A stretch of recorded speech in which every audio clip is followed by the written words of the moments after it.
Энэ жил Ховд аймагт хасах 40 градус давж цочрох үтэрсний улмаас 30 шахан мянган мал хорогдоод байна.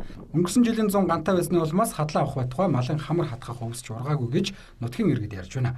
За иймд засгийн газраас өвлжилт хүндэрсэн Ховд аймгийн сумдад 580 тонн өвс, 350 тонн тижэл хуваарлаад байгаа юм.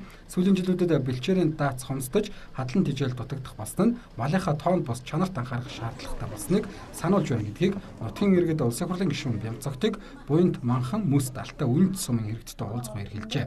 За энэ үеэр улсын хурлын гишүүн Бямцагт улс орны нийгмийн эдийн засгийн өнөөгийн байдал, улсын хурл засгийн газраас гарсан бодлого шийдвэрийг танилцуулж иргэдийн асуусан асуултанд хариулт өгчээ.